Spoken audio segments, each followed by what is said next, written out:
Dengan saya orang Islam, sampai setua itu belum ngerti ceritanya, alur cerita apa, biar saya bilang ngaku pinter ngaji apa gitu. Bukan masalah saya ngejelekin agama Islam, bukan. Memang saya pinter ngaji, cuma saya nggak tahu artinya. Itu aja. Karena kalau mau ngaku Islam, terus mau pinter, harus banyak sekali biaya. Orang Kristen tuh saya tahu otaknya pintar sekali. Soalnya dia baca Alkitab, dan setahu saya Alkitab itu buku induk. Nah, induk dari segala buku ya Alkitab itu. Jadi anak-anak saya tuh tak suruh baca Alkitab supaya dia tuh pintar. Jadi otaknya hidup gitu. Di Semarang, dan saya dari kecil memang beragama Islam sekeluarga. Umur 14 tahun kali itu saya cerdas sekali ngajinya. Di antara teman-teman tuh saya paling pintar gitu. Jadi saya sering ejek-ejekan gitu. Ah, kamu bodoh, kamu pintar. Terus begitu saya lagi ngaji, saya ngomongnya kenceng gitu. Terus anaknya bos saya bilang, kamu baca kenceng amat, sebenarnya itu ngomong apa sih? Ini ngomong apa? Katanya ditunjuk-tunjuk sama dia. Ah, ya baca aja begitu, tahu artinya enggak, saya bilang.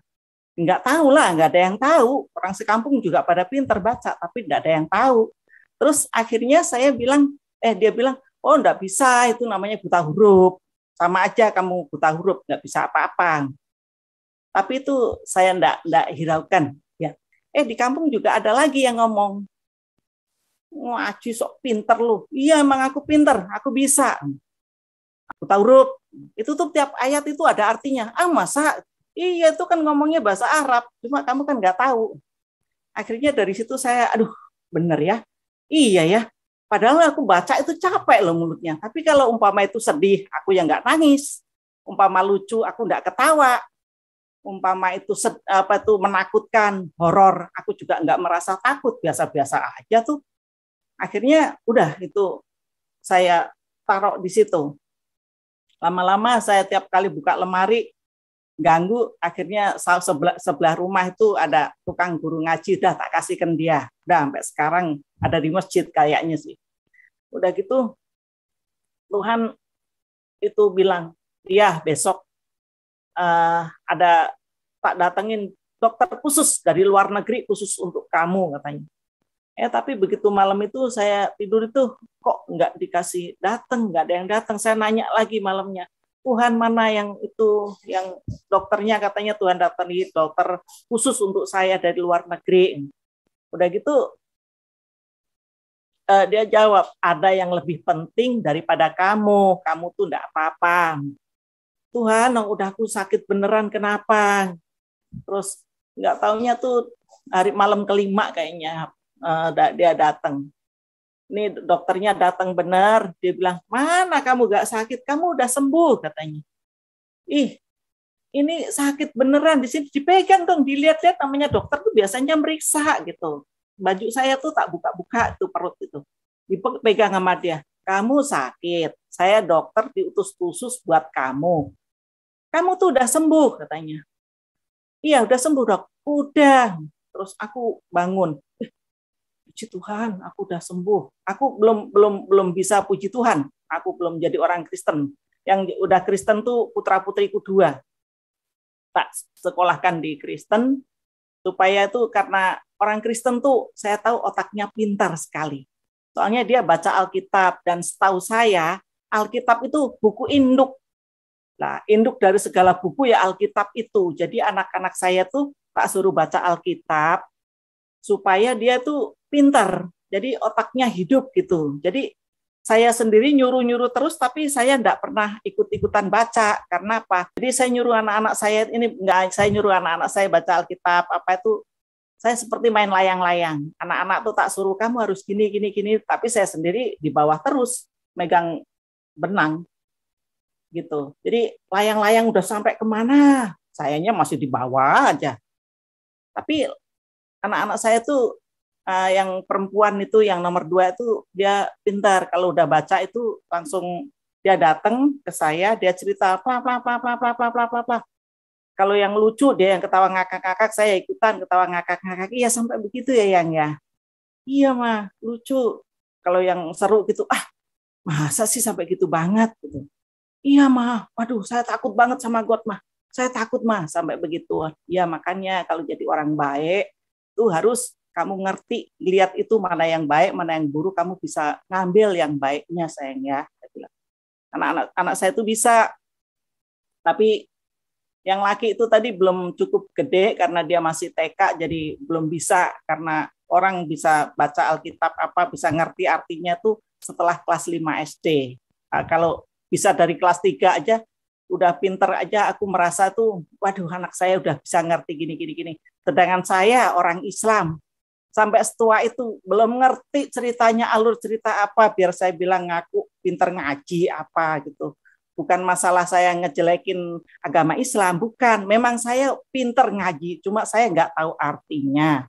Itu aja. Karena kalau mau ngaku Islam, terus mau pinter, harus banyak sekali biaya. Jadi itu kami tuh nggak mampu, untuk makan aja nggak ada. Masa untuk biaya sampai bisa ngerti arti bahasa Arab, ya kan nggak mungkin banget. Jadi yang gampang aja, yaitu orang Kristen. Tapi mereka tuh ya puji Tuhan, sekarang semuanya udah percaya Tuhan Yesus, sampai mertua saya meninggal juga udah percaya Tuhan Yesus.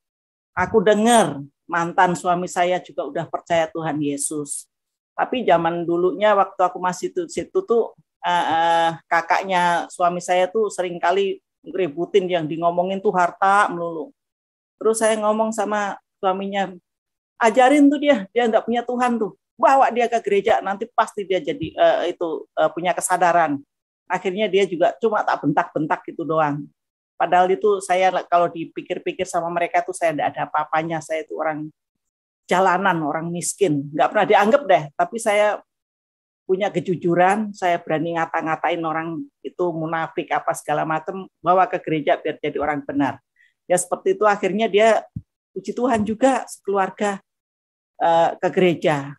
Itulah kesombongan yang di atas selalu dijatuhkan sampai kayak gitu. Dan kalau kita selalu mengandalkan Tuhan, puji Tuhan tidak kekurangan, tidak ada masalah. Masalah ada. Bagaimana kita yang menanggapinya? Kita selalu menanggapi dengan kesadaran. Ya tadi pakai filter tadi, cepat selesai. Tuhan memberi jalan keluar yang gampang. Tapi kalau kita nggak bisa ngerespon, nggak bisa itu, bahkan kekeh, waduh, nggak bakal habis-habis, bahkan jalan hidup kita tuh buntu, jalan rezeki kita tertutup. Ya tinggal mau jadi baik apa buruk aja, terserah. Soalnya saya ngikutin firman Tuhan, selama saya percaya Tuhan Yesus, saya baca Alkitab, saya ngikutin yang ada di situ. Biarkan yang mau jahat, berbuat jahat terus, silahkan. Ya, jangan diganggu gugat. Yang mau berbuat baik terus juga silahkan. Biarkan dia terus berbuat baik. Jangan kamu ganggu. Ikutin aja cara begitu. Orang Kristen yang bisa pindah karena dia belum pernah baca Alkitab dari awal sampai akhir. Dari Kejadian sampai Wahyu. Itu. Baca Alkitab itu memotivasi kita. Kita itu bisa pintar. Orang ngomong apa itu bisa langsung muncul seperti komputer aja, tik gitu. Orang ngomong apa langsung kita bisa ting. Oh iya, jawabannya seperti ini. Itu orang baca Alkitab dari awal sampai akhir dan menghayati. Itu kayak gitu seperti apa. Itu orang Kristen banyak yang nggak baca Alkitab sampai tua-tua loh. Saya di kampung situ saya juga bilang, ternyata tuh begitu di Komsel begitu. Ternyata dari awal sampai akhir tuh orang udah tua-tua, belum pernah ada yang baca. Begitu saya ngasih kesaksian, saya baca gini, baru mereka pada itu, ya puji Tuhan, semuanya pada tahu, semuanya pada punya niat. Iya. Haleluya, puji Tuhan, shalom, salam sejahtera dalam kasih Tuhan Yesus Kristus. Suatu perbuatan tangan Tuhan yang sangat dahsyat, ajaib dan luar biasa telah terjadi, di mana seorang yang sangat pinter ya, seorang yang sangat khusyuk, yang sangat fanatik, tapi Tuhan melawat dan menjamah orang itu sehingga dulunya dia tidak mengenal Yesus.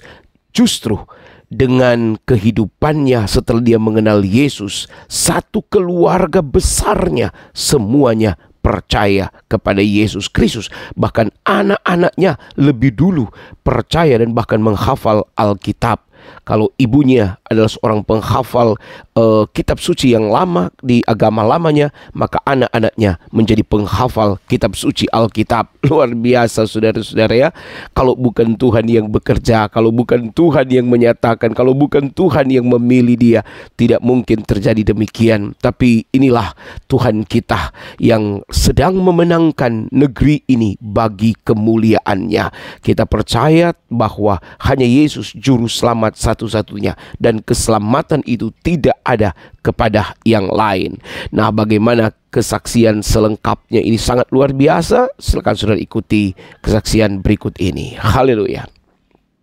Di Semarang, dan saya dari kecil memang beragama Islam sekeluarga, tapi ketika saya ABG gitu, entah umur 14 tahun kali, itu saya cerdas sekali ngajinya. Di antara teman-teman tuh saya paling pintar gitu. Jadi saya sering ejek-ejekan gitu, kamu bodoh, kamu pintar. Terus begitu nggak lama, tiba-tiba itu kami enam bersaudara. Terus ibu saya itu, saya anak ketiga dari 6 bersaudara itu, dan ibu saya tuh tiba-tiba itu pagi sakit, sore meninggal. Jadi kami itu semua kacau. Terus mau sekolah, pulang sekolah nggak ada makanan, bingung. Akhirnya nggak ada yang sekolah, pagi bantu tetangga kanan kiri, ada yang cari kayu bakar, ada yang nyariin air untuk masak. Zaman dulu itu air ngambil di sendang, nggak kayak sekarang tinggal muter. Nanti dapat makan siang, sarapan itu enggak. Terus akhirnya kami sering kelaparan gitu. Terus kami berpencar deh tuh, pada jadi pembantu, dijualin orang gitu. Ada kamu daripada kelaparan, mending ayo ikut saya kerja di sana. Jadi kami itu dimasukin ke agensi gitu untuk diambil orang jadi pembantu. Dan kami semua ikut. Memang ya kami belum ngerti duit itu waktu, biarpun gede karena di kampung nggak ada duit zaman dulu, jadi belum ngerti duit. Sebulan itu jadi PRT itu 2.500 saya ingat. Udah gitu saya dapat gaji pertama itu 2.500, saya beli Al-Quran harga Rp600 karena saya anak yang bakti, seneng mengaji begitu. Jadi kalau nggak ada kitab suci itu kayaknya, nggak ngaji itu kayaknya tuh, waduh nanti nggak ada tuntunan untuk saya takut gitu. Akhirnya saya lagi ngaji, saya ngomongnya kenceng gitu. Terus anaknya bos saya bilang, kamu baca kenceng amat, sebenarnya itu ngomong apa sih? Ini ngomong apa? Katanya ditunjuk-tunjuk sama dia. Ya baca aja begitu, tahu artinya enggak, saya bilang. Enggak tahu lah, enggak ada yang tahu. Orang sekampung juga pada pinter baca, tapi enggak ada yang tahu. Terus akhirnya saya bilang, dia bilang, oh enggak bisa, itu namanya buta huruf. Sama aja kamu buta huruf, enggak bisa apa-apa. Tapi itu saya enggak hiraukan. Ya, tetap aja saya pikir, ya bos agamanya beda gitu. Dia orang Buddha, masa bisa ngerti Islam, ya enggak mungkin lah gitu. Akhirnya saya enggak hiraukan, saya langsung begitu udah selesai kontrak pulang kampung. Di kampung saya juga gitu lagi. Di kampung juga ada lagi yang ngomong, ngaji sok pinter lu. Iya emang aku pinter, aku bisa. Apa artinya katanya? Enggak tahu. Sama aja lu bodoh kayak gua. Buta huruf. Itu tuh tiap ayat itu ada artinya. Masa? Iya itu kan ngomongnya bahasa Arab. Cuma kamu kan enggak tahu. Akhirnya dari situ saya, bener ya. Iya ya. Padahal aku baca itu capek loh mulutnya. Tapi kalau umpama itu sedih, aku yang enggak nangis. Umpama lucu, aku enggak ketawa. Umpama itu menakutkan, horor, aku juga enggak merasa takut, biasa-biasa aja tuh. Akhirnya udah itu saya taruh di situ.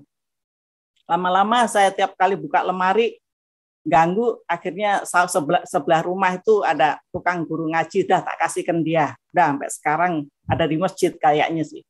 Udah gitu, udah kami kerja jadi pembantu itu nggak cukup uang karena orang banyak pada doyan makan. Akhirnya saya makin lama salah gaul deh tuh, salah pergaulan. Rusak di Jakarta itu. setelah itu, ini sebelum ke Jakarta, maaf, saya masih di rumah tadi, masih di rumah lagi, saya tuh ada kerinduan, pengen keluarga saya tuh pada pinter-pinter, manis-manis, maunya tuh begitu. Tapi nyatanya tuh pada malah tak liatin itu urakan. Yang ini suka main terus ke sono-sono, nggak tahu nyari apa. Yang ini tiap pagi pergi, sore pulang gitu, ke hutan-hutan gitu. Akhirnya saya enak sekali itu. Udah gitu saya merasa kecil hatinya tuh. Wes, udah saya lebih baik saya mati aja. Udah itu saya masuk kamar, tapi ya saya tetap ngaji dulu supaya umpama saya mati, saya dapat pengampunan gitu, jadi masuk surga, maunya sih begitu. Akhirnya saya ambil itu kerudung itu, selendang itu, tiga tarik gitu. Kayaknya matanya tuh sampai mau copot gitu, lah kok nggak mati padahal sakit gitu. Setelah itu saya ya udahlah, nggak usah, mungkin kayak ada suara gitu, nggak usah kayak itu, kelapar ya kerja, rajin, nggak boleh malas, baru bisa hidup katanya. Udah gitu, ya udah deh, merantau aja ke Jakarta ya. Di Jakarta itu tadi udah sampai ke Jakarta ya, itu tadi dapat ngomongan ini. Ya akhirnya rusak itulah. Terus akhirnya daripada rusak, ada yang mau punya suami aja deh. Punya suami, ternyata suaminya tuh apa ya, masih sama-sama anak-anak gitu waktu. Jadi nggak ngerti rumah tangga itu apa, masa depan itu apa. Yang penting udahlah kayak gini, aku kasihan kamu juga kasihan aku, bisa aja. Nggak lama lagi ada yang mauin lagi, janda muda nih punya anak satu. Tapi ada yang mauin lagi. Tapi itu daripada saya kelaparan, kekurangan kayak gini, biarin deh, mauin aja. Tapi ternyata dia kejem banget. Aku digebukin terus. Tapi saya mau bilang apa ya? Mau berontak. Dia bilang sama bapak saya, anak lu tuh kalau nggak sama gua paling jadi lontek tuh. Aduh, hati saya nyesek banget di depan bapakku ngomong begitu. Bapakku nggak bisa ngomong apa-apa karena apa? Mungkin iya ini anak saya tuh ke Jakarta rusak. Tapi kan orang tua nggak tahu. Akhirnya saya dalam hati tuh, aduh, ntar kalau bapak saya udah meninggal, aku nggak mau sama laki aku. Aku digebukin kayak gitu tuh, dikemplangin apa sampai kadang-kadang nggak bisa nganga, ini rahangnya ngunci gitu tuh. Aku ya diem aja di situ, bodoh begitu kayaknya. Soalnya apa ya? Aku mudik pulang kampung, rumah ya kayak gitu, orangnya banyak begitu, aku ya pusing. Aku di perantauan ikut suaminya galak ya begitu, tapi ada tempat tinggal. Jadi semua itu kayaknya tuh saya bilang biarkan Tuhan yang balas. Dari dulu tuh biarkan Tuhan yang balas. Tuhan tolong aku, udah gitu terus aja, nggak pernah minta tolong manusia, karena manusia kalau dimintain tolong itu bukannya nolong, kadang-kadang tuh malah jadi meledek gitu loh. Akhirnya setelah saya ganti suami yang baru ini, aku yang sering bukin nih, ya aku bertahan aja, biarin deh gitu. Mau mati gitu. Tapi saya makin sakit, saya punya tipes makin tinggi, udah stadium 4. Tapi saya punya anak 2, pas lahir anak yang kedua, tipes saya tuh udah parah sekali, udah stadium 4. Dalam perut ini udah rusak, tadinya tuh anak tuh mau digugurin. Saya sering minum apa yang nggak boleh gitu, tak minum. Akhirnya anak itu enggak apa-apa, tapi itu isi kantongnya bayi itu busuk, jadi badan saya bau semua. Terus teman saya bilang, Murni, kamar kamu ada bangke, ini ada tikus mati. Bukan, ini badan aku, Ju, gua udah mau mati nih. Kok tahu? Iya, ini gua udah sebentar lagi mati, ini udah berasa, udah nggak enak semua. Jangan dong, anaknya masih kecil. Udah, kamu bikin jamu aja, minum jamu ini. Ya akhirnya saya bikin. Ya puji Tuhan juga sih, aku bisa bersih, bisa hidup sampai hari ini. Tapi itu saya selalu berdoa, Tuhan tolong aku, Tuhan tolong aku. Dalam aku ini udah rusak, Tuhan tolong. Nah udah gitu, ini saya itu malam itu saya benar-benar sedih, saya nangis, saya berdoa, Tuhan tolong aku, kalau bukan Tuhan yang nolong saya nggak bisa hidup. Saudara saya segitu banyaknya, semuanya bodoh, nggak ada yang bisa hidup otaknya, saya bilang. Udah gitu, Tuhan itu bilang, iya besok ada tak datengin dokter khusus dari luar negeri khusus untuk kamu katanya. Tapi begitu malam itu saya tidur itu kok nggak dikasih datang, nggak ada yang datang. Saya nanya lagi malamnya, Tuhan mana yang itu, yang dokternya katanya Tuhan datang dokter khusus untuk saya dari luar negeri. Udah gitu dia jawab, ada yang lebih penting daripada kamu tuh nggak apa-apa. Tuhan, udah aku sakit beneran kenapa? Terus nggak taunya tuh hari malam kelima kayaknya dia datang. Ini dokternya datang benar, dia bilang, mana kamu gak sakit, kamu udah sembuh katanya. Ini sakit beneran di sini, dipegang dong, dilihat-lihat, namanya dokter tuh biasanya meriksa gitu. Baju saya tuh tak buka-buka tuh perut itu, dipegang sama dia. Kamu sakit, saya dokter diutus khusus buat kamu. Kamu tuh udah sembuh katanya. Iya udah sembuh dok, udah. Terus aku bangun.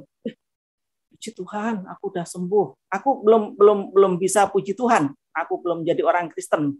Yang udah Kristen tuh putra-putriku 2.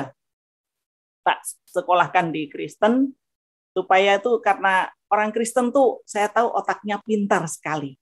Soalnya dia baca Alkitab dan setahu saya Alkitab itu buku induk.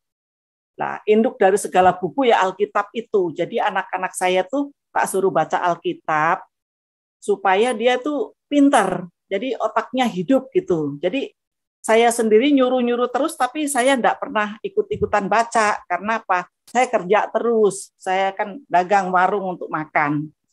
Kalau kerja sama orang tuh enggak ketutup untuk makan keluarga itu. Jadi saya buka warung, sekalian jaga anak, sekalian untuk cari makan, karena suami saya tuh bodoh, pengangguran, malas, tukang mukulin gitu aja. Jadi tapi saya yang nggak bisa ngomong apa-apa, ya mungkin ini nasib aku seperti ini, udah tak adepin gitu aja. Tapi Tuhan memampukan saya sampai 13 tahun. Setelah 13 tahun saya rumah tangga, bapak saya meninggal, akhirnya saya benar-benar nggak mau dari situ. Saya pulang itu, akhirnya dari Jakarta saya lagi pulang kampung lagi. Jadi saya nyuruh anak-anak saya, ini masih Jakarta lagi. Saya nyuruh anak-anak saya baca Alkitab, apa itu, saya seperti main layang-layang. Anak-anak tuh tak suruh kamu harus gini, tapi saya sendiri di bawah terus megang benang gitu. Jadi layang-layang udah sampai kemana, sayanya masih di bawah aja. Tapi anak-anak saya tuh yang perempuan itu, yang nomor 2 itu dia pintar. Kalau udah baca itu langsung dia datang ke saya, dia cerita apa. Kalau yang lucu dia yang ketawa ngakak-ngakak, saya ikutan ketawa ngakak-ngakak. Iya sampai begitu ya Yang ya. Iya mah lucu. Kalau yang seru gitu, masa sih sampai gitu banget gitu. Iya mah, waduh saya takut banget sama God mah. Saya takut mah sampai begitu. Ya makanya kalau jadi orang baik tuh harus kamu ngerti, lihat itu mana yang baik, mana yang buruk, kamu bisa ngambil yang baiknya sayang ya. Anak-anak saya itu bisa, tapi yang laki itu tadi belum cukup gede karena dia masih TK, jadi belum bisa, karena orang bisa baca Alkitab bisa ngerti artinya tuh setelah kelas 5 SD. Kalau bisa dari kelas 3 aja udah pinter aja, aku merasa tuh waduh anak saya udah bisa ngerti gini. Sedangkan saya orang Islam sampai setua itu belum ngerti ceritanya, alur cerita apa, biar saya bilang ngaku pinter ngaji apa gitu. Bukan masalah saya ngejelekin agama Islam, bukan. Memang saya pinter ngaji, cuma saya nggak tahu artinya. Itu aja. Karena kalau mau ngaku Islam, terus mau pinter, harus banyak sekali biaya. Jadi itu kami tuh nggak mampu, untuk makan aja nggak ada. Masa untuk biaya sampai bisa ngerti arti bahasa Arab, ya kan nggak mungkin banget. Jadi yang gampang aja, yaitu orang Kristen. Tapi ya keluarga suami saya itu masih orang Buddha. Tapi mereka tuh ya puji Tuhan, sekarang semuanya udah percaya Tuhan Yesus. Sampai mertua saya meninggal juga udah percaya Tuhan Yesus. Aku dengar mantan suami saya juga udah percaya Tuhan Yesus. Tapi zaman dulunya waktu aku masih situ tuh kakaknya suami saya tuh sering kali ributin, yang ngomongin tuh harta melulu. Terus saya ngomong sama suaminya, ajarin tuh dia nggak punya Tuhan tuh, bawa dia ke gereja, nanti pasti dia jadi punya kesadaran. Akhirnya dia juga cuma tak bentak-bentak gitu doang.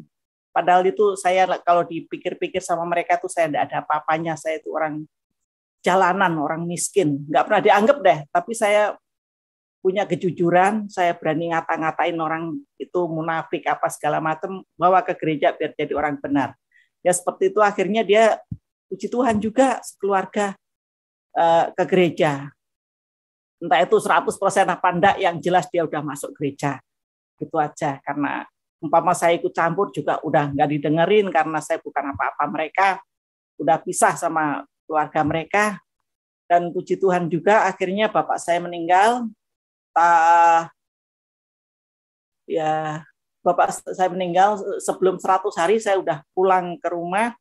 Saya tuh pulang tuh dengan uang 20.000 rupiah, naik kereta api, dan saya tuh sedih banget, anak-anak saya makin besar, butuh biaya, kok hidupnya seperti ini. Tahun 98 itu pas moneter itu. Saya kerja seorang diri juga, itu di pihak keluarga itu kayaknya kurang welcome sama saya karena saya orang miskin menurut dia. Udah gitu, saya kena biang amarah melulu. Tapi saya tuh, tutup kanan kiri. Aku tidak mau tahu, yang penting aku kerja, pagi kerja sampai malam. Aku dagang itu di depan rumah. Jadi katanya kalau di warung isinya orang laki lah, apalah ada aja gitu. Tapi ntar warungnya mau dipakai lah, kamu mau apalah, ada aja gitu. Lama-lama saya bosen, saya boring dengan kata-kata itu. Terus saya pulang kampung. Ya naik kereta, bawa uang 20.000. Terus begitu sampai Semarang itu, saya lagi jalan gitu ke rumah kakak saya, ada orang manggil, tuh sini, kenapa kamu pulang? Ada orang mau cari kerja. Terus saya bilang, ya mau kalau keluar negeri. Iya ini keluar negeri katanya. Padahal sebenarnya saya pulang kampung itu mau 100 hari bapak saya kayaknya. Apa 40 hari bapak saya itu. Kayaknya begitu deh, ada acara penghiburan bapak saya gitu. Dan gitu saya langsung pulang aja, narok ransel, aku datang ke rumah orang itu. Nggak taunya dia memang PL, cari orang kerja ke Hong Kong. Dan saya mau langsung aja tanpa basa-basi, karena memang itu doa saya dari Jakarta, minta petunjuk, minta tolong. Dan Tuhan itu sebenarnya menyertai saya, tapi saya enggak tahu karena saya belum ngerti orang Kristen. Saya kan Muslim, jadi taunya tuh ada petunjuk gitu. Oh, mungkin Tuhan itu, tapi saya bilangnya Tuhan dari dulu. Karena saya pernah diajarin kalau berdoa supaya bilang, ya Allah ya Tuhan kami yang membuat bumi dan langit ini. Jadi seterusnya saya bawa itu, ya Allah ya Tuhan kami itu. Terus-terusan tuh tak ucapkan pertama kali. Dan sampai hari ini kayaknya ya Tuhan Yesus tambah sih sekarang. Akhirnya yaitu tadi, ketemu orang PL mau pergi ke Hong Kong. Setelah itu saya langsung ikut tanpa pamitan sama suami lagi, karena di sono tuh saya kayaknya udah nggak dianggap sama sekali. Tuhan ngasih petunjuk, ketemukan saya sama PL itu, akhirnya udah sampai langsung berangkat ke penampungan di karantina sono di Surabaya malah. Akhirnya saya enggak kembali lagi ke sono. Setelah dia tahu saya kerja, dengar berita, saya kirim surat, saya pergi. Malah setelah 3-4 tahun tuh saya di Hong Kong, ternyata dia udah nikah. Tapi ya udah, aku senang sekali karena dia orangnya brengsek, jahat, sering mukulin aku. Jadi dia nikah itu hati saya plong. Waduh, saya rasanya pias gitu. Masih ya sudahlah. Aku senang banget dia udah dapat jodoh.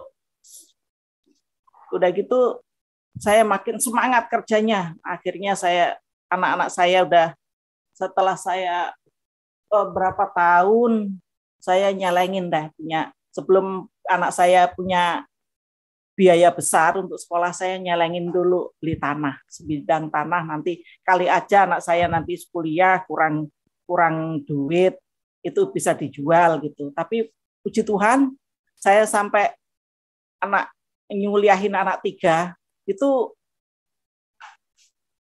cukup dari gaji saya, gaji pembantu itu tadi cukup untuk nguliahin 3 anak. 3 anak itu yang nomor 1 anakku sama anaknya adikku 1, karena aku nitipin anak pertama tadi, tak titipin ke adik saya yang di Jepara sini. Terus yang kedua, ketiga di Jakarta ikut bapaknya. Jadi saya nguliahin anak saya itu ya sekalian anak-anak adik saya tak kuliahin. Tapi saya merasa berat karena putriku yang di Jakarta juga udah lulus SMK terlalu cepat, dia umur 17 tahun udah lulus SMK. Jadi dia harus kuliah. Terus saya berdoa, Tuhan, kalau bertiga aku nggak mampu, Tuhan, tolong Tuhan, kasih aku jalan yang terbaik, Tuhan yang maha tahu. Ternyata Tuhan ngasih jalan, yang anak adik saya itu tadi ikut perbandingan IQ, dia menang. Akhirnya juga dia cuma ngambil D1. Jadi sekitar habis duit 10 juta aja. Itu saya senang. Akhirnya anak saya yang di Jakarta itu masuk kuliah, jadi nguliahin 2. Ya itu udah ringan deh, tapi yang itu tetap saya bagi 500.000 tiap bulan karena dia masih prakerja, diambil sama Alfamart sampai hari ini, itu udah 15 tahun dia di Alfamart itu. Di Jawa Timur tapi ya puji Tuhan, sekarang itu anak saya itu anak adik saya udah D1. Terus anakku yang pertama ya S1. Terus yang kedua itu cepat sekali, cuma 3 tahun aja juga dapat S1.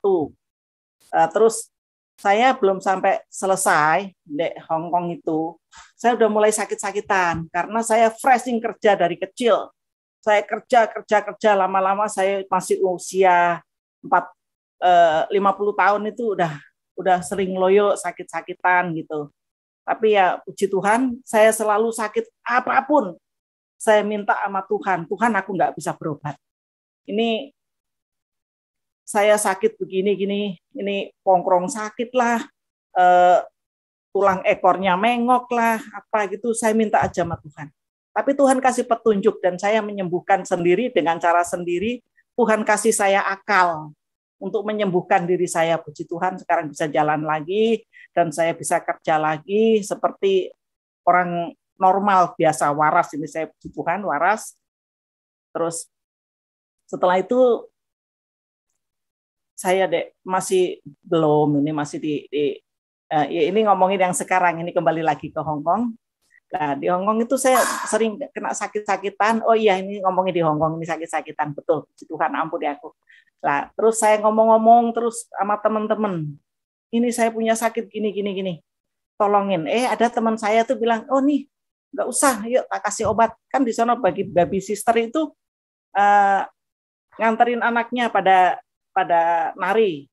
Setelah itu tuh saya duduk di situ tuh nggak bisa bangun. Teman saya bilang, "Ayo Bu, ini anaknya udah pada nari, kitanya di depan." "Oh aku udah bisa jalan ini, asam uratku tinggi." "Wes ayo, aku ditarik-tarik, ntar tak kasih obat." Tuhan tuh pertemukan aku sama anak itu, anak Pati.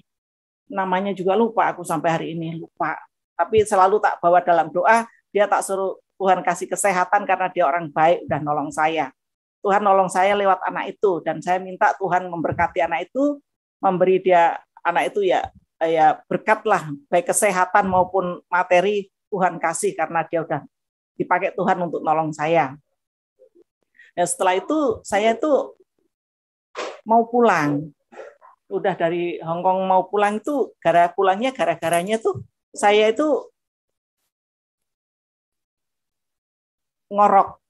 Saya kena stroke, udah gitu dibilang saya kena stroke ringan. Terus saya pijit ke Cinta sono tuh dikebukin semua, tiap sendi-sendi itu dikebukin sampai memar hitam semua. Tapi langsung bisa jalan. Nah, udah gitu ternyata saya kalau tidur ngorok. Nah, setelah saya ngorok itu dibilang gini, dari agensi bilang, Murni, bos kamu tadi ngebel bilang kalau kamu udah ngorok, jadi kamu nggak ganggu. Kamu kan tahu rumah sini kecil-kecil, jadi tapi kamu nanti kalau udah masih 9 bulan lagi kamu punya kontrak, jadi nanti kamu pulang nggak bisa kesini lagi. Terus saya masih butuh duit, saya bilang anak saya masih ada 1 belum sekolah, saya bilang. Iya, tapi kalau kamu itu ya berusaha gimana? Terus saya ke dokter di konsultasi juga katanya, oh itu nggak masalah, itu klep kamu udah kendor, jadi kamu ngorok. Bisa diobatin nggak dok? Apa operasi dok? Nggak bisa, itu memang faktor usia juga. Kamu udah emang harus ngorok ya ngorok katanya. Udah nggak bisa jadi. Nah, menyelesaikan tadi itu 9 bulan tadi itu saya tuh waduh pengen ke gereja, pengen apa.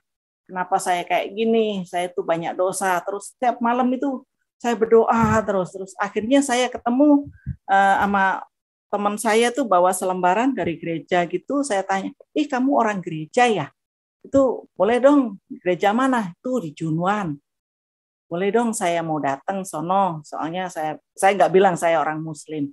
Saya pengen datang sono karena Tuhan itu menyuruh saya lewat hati saya itu berkata ke gereja, ke gereja, ke gereja. Tapi saya tuh nggak tahu gereja itu di mana. Jadi saya berdoa, ya Tuhan saya mau, tapi di mana saya nggak tahu. Itu pas saya turun itu ada orang bawa selembaran dari gereja itu, akhirnya tak minta besoknya hari Minggu aku berangkat sendiri dan tak tanyain tuh nggak ada yang tahu. Terus saya nanya orang banyak pada bawa koran gitu. Saya tanya aman cek tahu nggak alamat ini? Ini mah dilihat sama, oh ini alamatnya. Ada gereja nggak cek? Enggak tuh. Aku di sini udah banyak tahun nggak ada gereja. Terus saya nanya lagi sama Tuhan. Tuhan, dia udah di sini katanya banyak tahun, tapi dia nggak tahu gereja. Gimana Tuhan? Saya bilang. Udah gitu, Tuhan bilang di hati saya tuh, oh, dia aja jalan sendiri nggak tahu, masa kamu tanyain? Tanya orang yang benar. Terus aku bilang, emang dia ngapain Tuhan? Dia tuh lagi ngecak togel katanya. Oh, nggak taunya tuh pada masang buntut itu togel Bauma atau kuda itu loh, nomor kuda itu. Ya, nah lagi pada ngecak itu. Oh, ya terus cari orang yang benar. Saya jalan lagi ke belakang.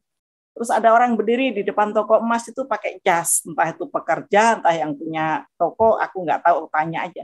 Tuan, saya numpang tanya, tahu ndak alamat ini? Terus dia lihat, oh iya, ini ya udah ini, tuh ikutin terus, segini nomor ini, segini, nanti di situ ada pemasangan togel itu sebelahnya ada pintu masuk. Itu kamu masuk aja, pencet lip nomor 1, kamu sudah sampai ke gereja. Oh iya, puji Tuhan. Matur pun, bilang toce. Ya udah itu, terus saya jalan. Oh iya, kayak itu orang benar Tuhan. Dia bilang. Ya akhirnya saya masuk benar pas sampai gereja. Tapi begitu masuk gereja itu gerejanya tuh kayaknya pengap sekali. Begitu saya masuk, pak itu tuh, aduh, saya udah negatif. Aduh, ini sih gereja isinya nggak ada Tuhan, tapi adanya setan. Tapi maaf, bukan bicara dalam hati. Karena saya belum pernah mengenal gereja, pernah ke gereja waktu kecil. Waktu kecil pernah ke gereja, ikut-ikutan aja sama itu. Tapi hawanya enggak sama. Itu waktu kecil saya ke gereja itu sejuk, enak. Tapi itu enggak, pengap sekali. Terus makanya saya bilang, waduh ini gereja enggak ada Tuhan, adanya setan. Aduh ampuni aku Tuhan Yesus. Tapi udah gitu, saya di situ tuh nggak ngerti karena orang nggak tahu ya. Terus belum ada Roh Kudus masuk, masih ada akar pahit. Biar dengerin firman Tuhan, biar membaca Alkitab, nggak ada yang masuk. Semua mental, biasa aja gitu. Udah gitu, saya malam itu berdoa. Kayaknya mulai sungguh-sungguh, saya harus sungguh-sungguh mengenal Tuhan. Udah gitu, saya tuh berdoa malam itu. Aku bilang, aku nutup pintu, kayaknya pintu di belakang aku, terus aku duduk sila begini, terus aku bilang, Yesus aku percaya Engkau adalah Tuhan, dan Kau mati untukku, silahkan datang ke dalam hatiku. Pas kayak gitu tuh, pintu itu kayak terbuka. Saya kayak ditotok gitu di sini dan saya itu kaget kan, itu tuh ada lidah-lidah api banyak masuk ke dalam mulut saya tuh ya langsung ketelen. Udah gitu saya di gereja itu saya tanya, hari Minggunya saya gereja tanya sama orang gereja namanya Evi. Dia yang menerjemahkan bahasa Indonesia. Dan Evi itu bilang, Jeng Evi, saya kok nggak ngimpi, ini nyata. Saya tuh lagi berdoa. Terus pintu tuh kayak terbuka gitu, terus saya kaget kayak ditutup belakang saya itu. Terus saya begitu mata saya melek tuh banyak lidah-lidah api. Tak kira waktu kebakaran apa-apa, tapi lidah-lidah api itu yang aku melek langsung gitu tuh ada yang masuk ke dalam mulut saya itu langsung ketelen saya bilang. Tapi lidah-lidah api itu cuma berapa detik doang, nggak lama. Akhirnya dia bilang tuh jawabnya kok, kamu punya salah sama orang ya? Enggak tuh, salah sama siapa di sini? Aku yang nggak pernah berantem. Terus emang apa sih itu? Itu teluh gitu. Aduh, yang bener dulu ngomong, masuk aku lagi ngapain? Masa itu teluh? Masuk akal nggak tuh? Yang bener nggak? Yang bener ngomongnya. Masa teluh? Saya nyolot-nyolot gitu kayaknya. Akhirnya dia nggak suka. Terus dia nangis-nangis, katanya saya ngejelek-jelekin dia apa segala macam. Aduh, ini orang gereja kok kayak gitu banget. Saya ngadu sama Tuhan. Tuhan, ini orang kok kayak gini nih, orang gereja ngapain? Kok nggak ada persatuan baik gitu? Kenapa sih kok kayaknya lulu gua nggak ada merangkul gitu? Saya tuh akhirnya setelah itu tuh, waduh, gereja tuh resek terus gitu, ribut terus. Akhirnya tuh saya bilang gara-gara ngomongan itu saya jadi jelek. Ada yang bilang, udah kamu nggak usah ke gereja sini, kamu ke gereja yang lain aja. Kenapa Tuhan jadi begini? Akhirnya Tuhan bilang, saya bilang sama Tuhan, saya kalau kayak gini terus saya tuh kerja. Saya udah kerja mikirin beresin ngurusin kerjaanku tuh udah banyak. Saya repot kalau harus ngurusin ini tanda tanya, pertanyaan tuh orang-orang gereja yang kayak gini nih. Saya nggak bisa Tuhan. Terus udah gitu malam itu Tuhan bilang, nanti kamu tak kirimin seorang penolong. Lah begitu pagi-pagi belum sampai saya bangun itu HP itu udah bunyi, ada mesek gitu. Begitu tak buka, dalam nama Yesus ada kemenangan. Terus langsung tak bel orang itu. Tuhan baru ngasih tahu aku ngomong, ngasih ngirim seorang penolong, kenapa langsung ada? Tak bel namanya Ibu Susi. Ibu Susi itu dulu di gereja di situ, di Junwan situ, tapi sekarang udah pindah ke gereja lain. Akhirnya saya kasih tahu semua sama Ibu Susi. Ibu Susi malah ngomelin aku. Terus aku juga bilang, Bu Susi, sampean diutus sama Tuhan di penolong aku. Lah kok kayak ngerti? Yo tahu, wong aku Bu Susi ngebel itu aku baru aja dikasih tahu sama Tuhan. Kalau Tuhan itu ngirimin seorang penolong buat saya. Yang ngebel Ibu Susi, berarti Ibu Susi yang diutus untuk saya, untuk menolongi saya. Jadi saya yang udah saya katakan semuanya tadi itu, sampean sing ngurusi sama Evi, gereja sana. Udah gitu saya tetap, aduh Tuhan, kenapa? Saya masih bilang, Tuhan, kenapa? Akhirnya saya tuh dibawa ke loteng lantai 33. Aku ditaruh di atasnya. Kayaknya tuh hujannya tuh cuma gerimis. Tapi banjirnya tuh besar sekali. Itu gereja tuh pada anyut di pinggir-pinggirnya. Terus begitu saya itu, hati saya tuh berkata, oh aku tahu itu yang nempel-nempel itu sama TKI, sama kayak aku. Jadi dia udah percaya sama aku. Tapi kok itu gedung tingginya kayak gitu, itu kok ya tumbang. Masa iya dia percaya juga sama aku? Oh, terus akhirnya saya percaya, iya Tuhan saya percaya. Akhirnya saya pede, udah kasih kelihatan kayak gitu, saya pede, saya tetap ke gereja, biarpun saya disindir, di apa, tetap saya tenang. Terus akhirnya setelah 6 bulan saya di situ, saya itu masalah belum selesai, sampai segitu lamanya tuh pada betah-betahnya kayak gitu ngurusin barang kata-kata kayak gitu. Terus saya bilang, ini kata-kata ya, datangnya dari saya yang dapat penglihatan, saya yang menulis, saya yang mengeluarkan. Kenapa kalian semua nggak manggil aku bilang. Udah gitu, pena-pena tua itu, para tua-tua tuh harusnya tuh ngumpulin, saya itu harus disidang, saya bilang. Akhirnya benar-benar ada yang laporin ke kepala gereja situ, benar-benar saya disidang. Setelah ngadepin persidangan itu, singkat cerita sebenarnya banyak sekali, tapi nek tak ceritain satu-satu kelamaan, jadi tak tutup dah yang sebagian. Udah gitu saya disidang, yang nyidang saya itu Pak Luisang. Itu asal dia mau ngomong batuk. Dia mau ngomong batuk. Jadi pintu yang ditutup, dibuka, AC yang digedein, dikecilin. Dia tuh saya aus sekali. Karena nggak tahu kenapa ngadepin saya kok dia sing batuk, sing asal mau ngomong keselak. Terus saya tuh ketawa, Tuhan ampuni dia. Tapi saya ketawanya nunduk, Tuhan ampuni dia karena dia nggak tahu bahasa Indonesia.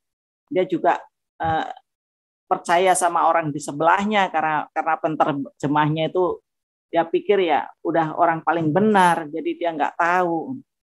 Akhirnya udah dari situ tenang. Terus banyak ngomong, saya juga ngejelasin semuanya. Ada penerjemah bahasa kanton satu, saya ngomongnya bahasa Indonesia. Terus udah gitu ada yang mau disembunyiin. Padahal saya bilang gereja itu sekecil ini nggak bakal bisa menampung orang yang segitu banyaknya. Di luar itu orang banyak itu butuh pencerahan. Saya bilang, nek gereja ini benar, nek gerejanya sih benar, nek manusianya tuh loh. Tapi Tuhan tuh memperlihatkan pada saya, kalian memang orang di dalam gereja, tapi hati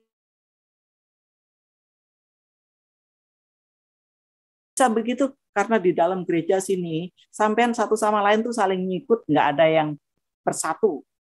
Tubuh Kristus tidak menyatu, bahkan lulu gua tidak ada kuku raup, malah yang merasa di depan, wah ini aku hebat. Yang merasa di bawah, lu nggak ada apa-apanya. Itu enggak boleh seperti itu. Saya ngejelasin semuanya, akhirnya di situ pada clear, terus terakhir saya bilang, tahu nggak apa artinya kitab sama koran? Saya bilang. Dia bilang, apa? Nggak tahu. Nah, kalau koran, ini ada berita nih, umpama ini berita saya ini, ada sesuatu yang mengejutkan, langsung ditulis sama wartawan, sebarkan, baru orang tahu, oh iya kemarin ada peristiwa ini. Kemarin loh sudah lewat ada peristiwa ini. Ketahuan karena sudah ditulis, karena ada berita dulu baru ditulis. Terus begitu kitab, saya dapat pesan dulu di gereja, berdoa, terus selesai. Setelah itu gereja itu makin lama, makin ramai, makin penuh. Bahkan waktu saya mau pulang itu, mau ngasih kesaksian itu, saya mau pulang dan jangan itu dulu deh, belum sampai. Setelah 6 bulan tuh saya dibaptis di situ juga. Tapi tadinya saya udah bilang, udah disuruh pergi itu, suruh pindah gereja tuh, saya bilang maaf, saya bukan kelinci. Jadi saya nggak bisa lompat ke sono kemari, sesuka yang dulu itu ini ke belakang lagi sedikit, orang-orang kan disuruh itu ya, saya bilang, saya bukan kelinci, jadi apapun yang terjadi di gereja ini, karena itu kata-kata yang keluar dari bibir saya hadapin sampai selesai, saya bilang. Nah itu tadi sampai penyelesaiannya ya, sama Lisang tadi itu, akhirnya udah selesai, udah didoa, udah clear, saya udah disidang, tak jelasin semua sampai detail, sampai selesai. Nah, lama-lama gereja itu puji Tuhan makin rame. Akhirnya ya saya dibaptis di situ. Akhirnya jadi orang Kristen beneran. Tadinya cuma coba-coba, terus tercagut masalah. Akhirnya aku terpaut di situ, jadi orang Kristen beneran. Sampai sekarang puji Tuhan. Nah, tapi putra-putri saya ya udah dari kecil tadi di Nasrani. Jadi maka putra-putri saya tuh pada pinter-pinter otaknya, saya ya mengucap syukur, terima kasih. Dan anak saya tuh tinggal satu yang laki masih SMK, belum lulus. Tapi saya udah sakit, udah habis kontraknya. Akhirnya saya mau pulang itu takut. Mau pulang Indonesia itu takut. Ya saya dapat itu deh. Yang penting tuh anak saya tuh berpendidikan dulu ya. udah punya 3 sarjana semua, akhirnya agak lega sedikit, saya agak senang. Tapi saya dari situ 9 bulan itu belum plong, karena apa? Masih banyak macam-macam itu. Akar pahit belum hilang di hati saya, karena begitu mau pulang juga aku takut. Udah tak pikir sebelum pulang, kurang setahun apa 2 tahun kemudian tuh saya udah ketakutan. Nanti kalau pulang kemana? Makin dekat jarak pulang, saya makin ketakutan lagi. Dan saya, aduh Tuhan, selalu saya bilang, Tuhan gimana sih? Tuhan terus aja. Aku mau pulang gimana Tuhan? Terus ada itu konser Ibu Maya Rumantir. Dia bilang, ya ikutan di situ senang-senang. Dan apa yang harus di Matius 6:33. Ya, terus pada ngomong semua, tetapi carilah dulu kerajaan Allah dan kebenarannya, maka semuanya akan ditambahkan kepadamu. Aku, waduh, ada ayat, oh iya benar, aku makin senang lagi. Dan, oh iya betul, iya, tetapi carilah dulu kerajaan Allah dan kebenarannya, maka semuanya itu akan ditambahkan kepadamu. Ya tuh, sebab itu janganlah kamu khawatir akan hari esok, karena hari esok mempunyai kesusahan tersendiri, kesusahan hari cukup untuk sehari. Ya, terima kasih. Yaitu tetapi yang dituki yang Matius 6:33 itu, akhirnya saya semangat lagi, dan setelah itu saya mau pulang itu ya masih bergumul terus bagaimana caranya, nanti aku tinggal di mana. Terus akhirnya tuh ada penguat lagi ayat itu. Yang di Filipi 4 ayat 6 dan 7 berkata, yang Filipi 4-nya itu bilang, janganlah hendaknya kamu khawatir tentang apapun juga, tapi nyatakanlah dalam segala hal keinginanmu kepada Allah dalam doa dan permohonan dengan ucapan syukur.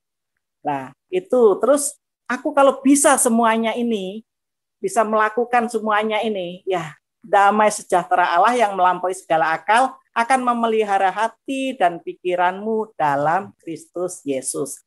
Nah, itu lebih kuat lagi, saya lebih percaya lagi. Akhirnya saya ya biarpun saya gontai, tapi diiringin dengan lagu itu Bapak yang kekal itu, kasih yang sempurna telah ku terima darimu, bukan karena kebaikanku, hanya oleh kasih karuniamu kau pulihkan aku, layakkanku untuk dapat memanggilmu Bapa.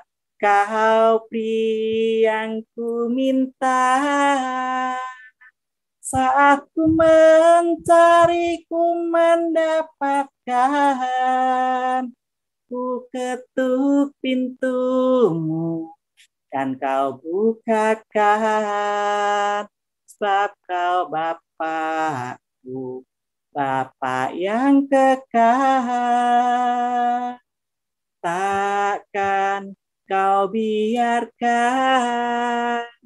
aku melangkah hanya sendirian. Kau selalu ada bagiku, sebab kau Bapakku, Bapa yang kekal. Dan lagu ini pun menguatkan saya. Saya begitu terima kasih, saya langkah pulang dengan langkah yang ringan. Tapi ya akar-akar pahit tadi udah hilang, semuanya sudah merasa plong. Orang Kristen itu harus berani, apa ya? Orang Kristen tuh nggak ada yang untung. Menurut saya loh. Selalu tuh rugi. Karena apa? Orang bilang katanya orang Kristen dapat Indomie, dapat apa ya, beras, dapat makanan. Tapi menurut saya enggak tuh, saya enggak dapat apa-apa. Justru sebaliknya, saya tiap bulan memberi perpuluhan. Gaji saya 3,5 juta, aku ngasih 350.000 tiap bulan. Terus belum tiap minggunya itu 20.000, minim 10.000 itu pasti. Nah, kalau orang bilang kayak itu ya saya bingung tuh yang mana yang suka dikasih uang itu.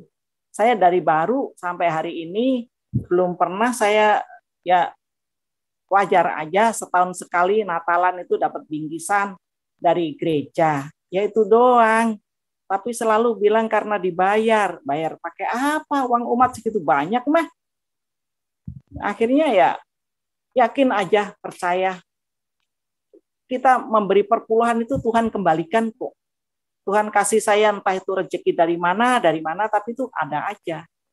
Dan ternyata itu, nyatanya saya di kampung ini ya, saya melayani di Pos PI Palir situ di kampung, karena yang muda-muda pada pergi ke gereja, karena mereka bisa naik motor, pada punya motor. Lah kami yang tua-tua ini nggak bisa pergi, karena gerejanya ya lumayan jauh, ada 5 kilo apa 4 kilo apa 5 kilo gitu deh jauhnya.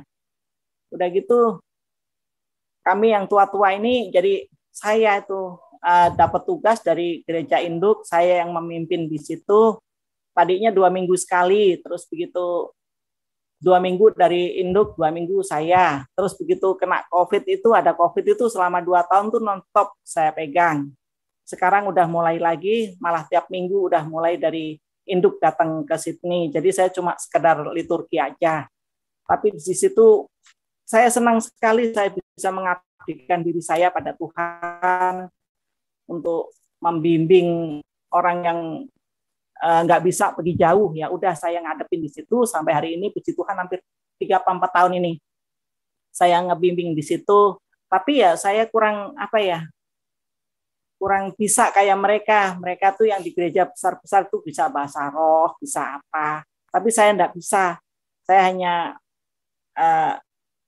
kalau berdoa terus apa ngomong itu ayat ini begini, hari ini begini, ya itu doang. Tapi ya puji Tuhan orang tua-tua sesama saya tuh ya udah mereka percaya aja ya, saya bilang tuh bukan saya yang ngomong, tapi Tuhan mentransfer omongan di bibir saya.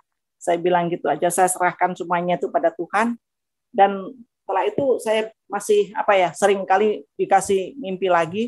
Itu waktu di Hong Kong itu, maaf kembali lagi ke Hong Kong. Gereja yang tempat saya itu tuh kayaknya jalan. Banyak sekali orang jalan raya, rame gitu. Terus udah gitu di situ tuh ada orang ngomong, yang ngomong siapa tapi kedengaran tegas gitu. Siapa yang mau lihat lukisan Tuhan Yesus? Katanya.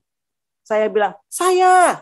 Soal lari mendahului orang banyak itu. Terus begitu sampai tempatnya itu, loh, mana lukisannya itu? Ya cuma sekotak, kira-kira 2/4 meter persegi gitu. Setugel lagi. Loh, enggak ada apa-apanya. Bisa dilihat itu. Bisa dilihat pakai apa? Oh iya, aku ingat. Oh iya, pakai imajinasi. Saya nyari-nyari sinar gitu. Begitu udah ketemu, wih, kebuka itu kayak di pinggir goa gitu. Kayak di gunung, di pegunungan tinggi, terus ada goanya. Udah ada goa itu, di pinggirnya goa itu ada patung T-Rex. T-Rex tapi dari kristal gitu yang mencorot gitu. Terus saya ngintip, loh, ada Tuhan Yesus keluar dari dalam gitu. Terus, loh, kok nggak berhenti? Nah, udah deket. Udah gitu saya sungkem di situ. Setelah itu, aduh Tuhan ampuni aku. Udah gitu, Tuhan nyentuh bahu saya gini, Murni bangun. Ngomongnya tapi lembut gitu, enak gitu. Saya begitu melek pelan-pelan gitu deh.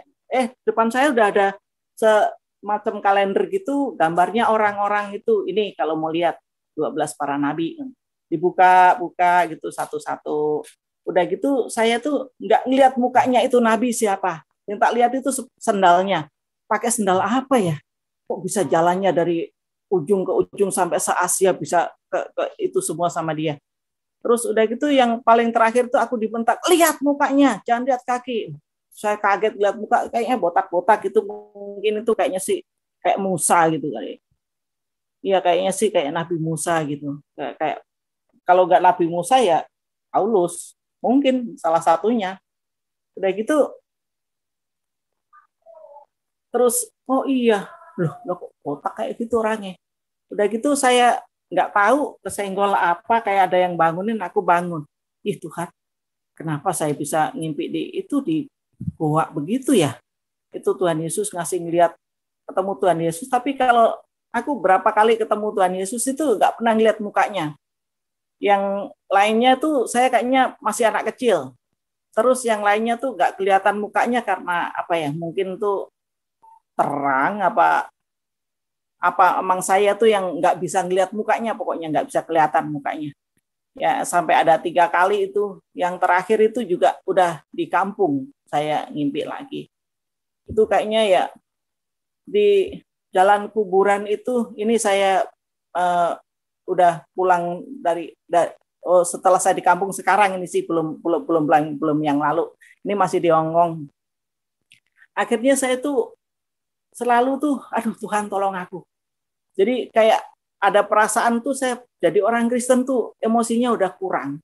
Tadinya tuh udah nggak pernah emosi, nggak pernah marah, nggak pernah apa. Karena apa? Sukacita tuh ada di dalam diri kita ini. Setelah kita ngikutin semuanya loh, akar pahit hilang. Akar pahit hilang itu segala sesuatu tuh udah lupakan. Biarpun aku merasa rugi, terus dirugikan. Orang yang minjem duit, yang apa, nggak dibalikin. Itu kayaknya tuh saya hanya berharap satu, nanti Tuhan yang bayar. Jadi semuanya tuh saya bilang Tuhan yang balas, Tuhan yang bayar. Udah itu toh. Karena saya udah mengenal firman Tuhan, jadi saya nggak pernah khawatir tentang apapun juga. Saya selalu percaya hari ini ada makanan, besok ada apa enggak, aku hari ini cukup, hari ini, besok ada urusannya lain. Ya ikutin aja seperti itu. Begitu juga aku kalau berkumpul sama orang, sama enggak. Aku udah ngikutin cara Paulus, karena Paulus kan ketemu orang Ibrani, dia jadi orang Ibrani. Ketemu orang apa, dia jadi orang itu. Ketemu jadi orang Israel, dia jadi orang Israel. Ketemu orang Rum, dia orang Rum. Yang ngikutin gitu, biar bahasa saya enggak baik, enggak apa, saya ketemu orang apapun, ya ikutin aja seperti itu. Mengalir. Jadi aman selalu, saya puji Tuhan, saya jadi orang Kristen, tidak ada yang memusuhin, tidak ada yang mencela, semuanya tuh saudara-saudara saya juga menerima saya apa adanya. Terus ya semua itu dari tingkah laku kita. Kita tuh nggak boleh terus harus gini. Yang penting tunjukkan tingkah laku kita itu benar apa enggak. Kita tuh kalau memang udah merasa benar, yakin aja. Nanti mereka semua tuh benar nggak benar, orang lain yang menilai. Jadi nggak perlu terus, wah itu begini. Itu kebanyakan kayak itu tuh dia tuh dengan egonya dia sendiri. Jadi segala sesuatu bisa jatuh, bisa terpelosok karena dia sendiri. Bukan Tuhan. Tuhan tidak pernah mencobai manusia. Karena firman Tuhan adalah yes, iya dan amin. Jadi aku tidak pernah menyalahkan Tuhan kalau saya lagi sakit apa itu, saya tidak pernah menyalahkan Tuhan. Saya bilang saya kurang bisa menjaga diri saya kurang bisa memberi konsumsi untuk diri saya yang baik. Sekarang saya sakit, tolong saya Tuhan, bagaimana caranya? Udah saya selalu gitu, nanti dikasih jalan terbaik. Itu kadang-kadang saya melihat sesuatu, oh kayaknya itu bisa menyembuhkan. Ya benar aja, ternyata tuh kelihatannya bukan apa-apa loh itu alat, tapi dibuat gitu-gitu doang, buat olahraga gitu. Bisa sembuh, akhirnya saya bisa jalan lagi, bisa berdiri lagi. Tadinya saya jalannya udah nungging, karena aduh udah nenek-nenek nggak karuan itu deh. Tapi puji Tuhan ini udah berapa bulan, 6 bulan, udah setengah tahun saya udah kerja lagi, berdiri udah bener lagi, udah bisa ngocek lagi. Tadinya saya ngomong aja males, sekarang begitu sembuh sekarang bawel, ya mau bisa bersaksi, bisa apa, saya senang sekarang. Ya puji Tuhan, saya itu di kampung ini saya merasa itu waktu saya merasa tersiksa, tapi puji Tuhan hari ini udah setengah tahun ini saya senang lagi, dan Tuhan kasih saya penglihatan lewat mimpi. Kalau ini bukan setahun yang lalu, kira-kira tuh 2012 ya, tahun 2012 lalu saya tuh kasih penglihatan. Kayaknya tuh di situ tuh kan ada kuburan tuh di kampung saya tuh. Lah di sampingnya kuburan tuh ada lubang 1, 2, 3. Terus saya tuh di situ ada macam kolam. Terus saya tuh ngikutin di belakang Tuhan. Tuhan jalan tuh aku di belakangnya, tapi saya nggak tua ini. Saya kayak anak kecil gitu, inil-inil gitu. Saya jalan di belakang bapaknya kayaknya sih gitu. Udah gitu ada itu lubang dalam gitu, gelap gitu. Saya bilang, itu lubang apa Tuhan? Nah kamu kalau suka masuk aja. Ah, enggak, saya takut. Enggak ya, ya jalan yang di belakang. Ya jalan ikut aku katanya. Kalau nggak mau ya udah ikut aku. Terus maju lagi, ada lagi. Nah itu juga ada apa Tuhan? Ya sama katanya. Udah gitu yang sebelah sana tuh ada orangnya dari bawah sampai atas itu saya lihat itu saya ada banyak yang kenal itu orangnya. Kok kamu di sini? Saya bilang, kamu ngapain? Itu ada jalan ke dalam juga, tapi orangnya dari bawah sampai atas itu penuh, pada duduk-duduk gitu, pada santai-santai. Iya lagi nunggu apaan? Jadi belum bisa naik katanya. Tapi saya tuh nggak ngeh karena saya tuh kayaknya tuh anak kecil tanya aja sama orang-orang di situ. Ajak ngobrol gitu. Udah gitu banyak yang di sana tuh kolam itu banyak orang pada pada itu apa mau narik minta tolong gitu.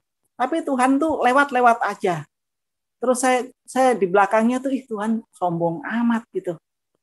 Nggak taunya tuh waktu hidup ngapain aja.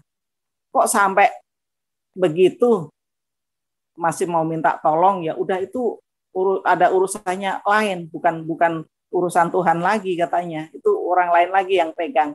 Nggak taunya ya sama aja kayak di dunia ini ada perdana menteri, ada polisi, ada hakim, kayaknya sih seperti itu. Soalnya ya seperti itulah. Terus udah gitu pernah itu ini playback lagi waktu belum ke Hong Kong. Maaf kata lupa tadi. Saya tuh selalu berdoa itu tadi. Terus itu didengar, saya dipanggil dalam mimpi ini. Murni, doa kamu udah didengar. Kamu disuruh masuk. Nah, saya dituntun masuk, suruh duduk. Nah, setelah situ tuh yang nanya itu pendek gitu. Tak pikir itu duduknya ngelosot, tapi ternyata memang pendek. Doa kamu udah didengar. Kamu mau tak jadikan orang paling kaya, tapi anakmu nggak jadi orang. Bagaimana? Enggak, aku mau anak saya jadi orang. Terus ngomong itu pertanyaan cuma 3 kali. Kamu harus jawab yang benar. Kamu mau tak jadikan orang paling kaya, tapi anakmu nggak jadi orang. Apa kamu jadi orang biasa, tapi anakmu jadi orang? Aku mau anakku jadi orang. Lah kenapa? Ya percuma punya anak kalau nggak anaknya juga kayak aku kayak gini itu nggak berguna. Aku nggak mau. Aku mau anakku jadi orang. Jadi orangnya berpendidikan, ya punya masa depan. Sekali lagi pertanyaan ini, ya pertanyaan yang sama 3 kali itu lagi aku bilang tetap jawaban saya juga sama.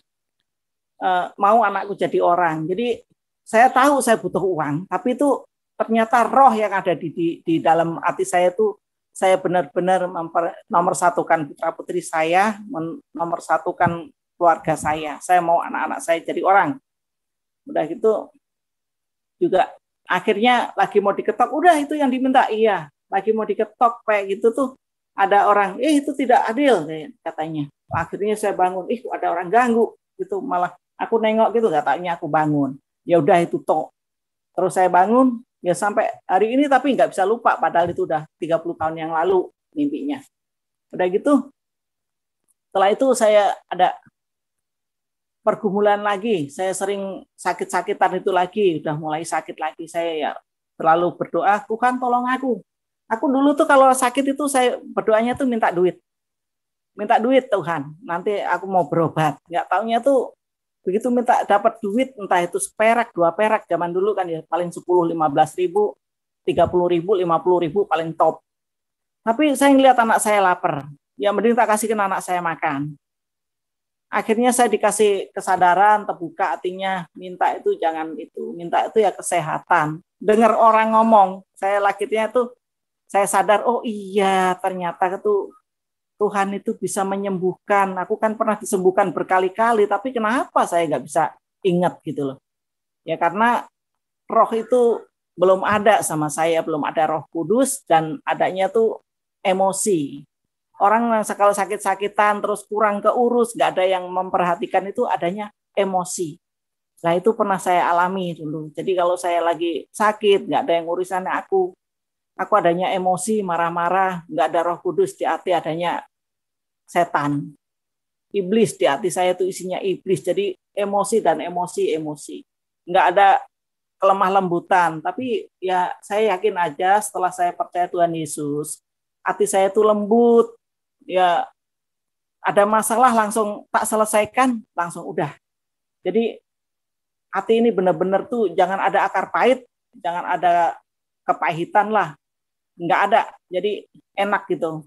Kita mau apa, saya ketemu orang senyum pas, ketawa lepas.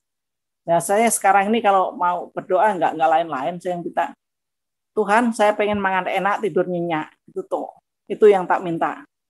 Karena apa? Nah, aku minta apa lagi? Udah setua ini, anak ya udah bisa ngurus dirinya sendiri-sendiri, biar belum bisa ngurus saya. Saya udah senang sekali itu. Ya, karena masih baru, pada selesai sekolah itu masih baru-baru semua, jadi belum ada peningkatan, belum ada kenaikannya itu belum kelihatan. Jadi mereka itu masih belum bisa peduli aku ya. Terus maklum. Karena dia lagi membangun dirinya, mungkin lagi mengolah dirinya seperti apa. Ya, sekarang ini belum bisa ada yang bantu ya. Nggak ada masalah. Saya toh dikasih sehat, saya masih bisa kerja. Jadi yang penting itu saya senang aja, saya sehat aja. Jadi orang kalau udah senang, udah sehat itu mau cari apa itu bisa kerja itu semuanya tuh bisa kita raih. Mau uang bisa kita dapat, mau kesenangan kita bisa dapat. Ya, yang penting ya sehat dulu itu. Orang kalau nggak sehat makan enaknya kayak apa? Biar itu daging kayak makanan raja mungkin. Kalau badannya sakit itu nggak enak. Tapi saya sekarang itu biarpun yang tak makan mie instan, enak luar biasa. Karena apa? Sehat. Dan bisa tidur nyenyak. Itu bangun pagi itu badannya enteng. Bisa makan enak, nggak bisa tidur. Mabok, vertigo. Itu penyakit juga, itu biarpun nggak bisa tidur. Jadi itu doa tuh nggak usah susah-susah, simple aja. Tuhan, aku pengen makan enak, tidur nyenyak. Aku kasih sehat, badannya besok bisa aktivitas kembali. Kekayaan itu mau dicari sampai kayak apa kalau Tuhan belum ngasih. Kita mau cari kekayaan sampai kayak apa kalau lihat diri kita. Kemampuan kita tuh seapa, pendidikan kita itu apa. Ya saya tahu mungkin itu yang di Miracle ini orang yang paling itu adalah saya. Ini saya akuin, tapi puji Tuhan tuh tinggikan anak-anak saya dan kasih apa ya. Jadi yang udah kayak gini udah, yang penting anak itu tadi kedongkrak. Jadi kebahagiaan itu melihat anak cucu saya itu punya masa depan. Ya dilihat juga nggak rendah-rendah banget, nggak olo-olo banget, pada pinter-pinter semuanya, pada berpendidikan. Hati saya itu rasanya seger, senang. Jadi sakit apa-apa tuh kalau hatinya senang itu gampang sekali disembuhkan. Jadi kalau ada apa, keluhan apa, nggak usah terus gembrang. Semuanya sampai didengarkan orang banyak, nggak usah, nggak perlu. Cukup kita sama Tuhan aja yang tahu. Kita ngadu sama Tuhan, Tuhan ngasih jalan keluar. Nggak usah repot-repot cari supporter, nggak usah apa. Saya makin yakin percaya Tuhan Yesus karena apa? Kalau orang Nasrani itu makin dia percaya Tuhan, makin punya iman, dia makin nggak beda padi, makin berisik, makin nunduk. Tapi aku ngelihat saudara saya, dia makin kelihatan tunduk, masih makin pintar, kayaknya makin radikal. Itu saya enggak suka, dan itu karena saya gara-garanya lihat masalah Ahok ya itu waktu. Sampai kayak gitu banget saya rasanya tuh orang kok kayak gitu amat, dilihatnya tuh apa sih itu? akhirnya saya makin percaya aja, makin yakin sama Tuhan Yesus gitu. Soalnya hati saya tuh makin lega. Saya dulu jahat. Saya begitu Tuhan nyentuh saya, bukan saya yang mencari Tuhan loh. Tuhan cari saya loh. Tuhan yang pakai saya loh. Bukan saya nggak ngerti apa-apa. Jadi saya juga percaya di situ sih, karena apa ya? Begitu saya percaya Tuhan Yesus itu segala sesuatu tuh dimudahkan.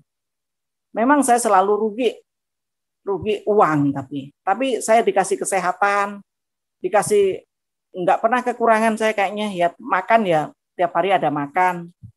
Ya bukan kaya tapi cukup. Bukan miskin tapi ya nggak banget. Ya adalah gitu, mau makan ada makan tiap hari. Karena apa? Saya kerja. Karena dikasih kesehatan itu tadi, ya puji Tuhan. Sampai hari ini saya masih masih dipercaya melayani Tuhan di kampung. Terus itu saya hidup ya sendiri sebatang kara. Ini ada anak karena saya lagi kemain ke rumah anak. Kalau di kampung sana saya sebatang kara, saya sendirian, makan sendiri, tidur sendiri, apa-apa sendiri, ya angka 1 gitu. Puji Tuhan, tapi aku sehat. Itu yang saya senang. Dan aku sekali waktu kangen anak, kangen cucu, saya datang kemari. Karena di sini ya ada HP, ada apa. Kalau di rumah sendiri kan monoton, nggak ada apa-apa. Mau nonton TV aja nggak punya.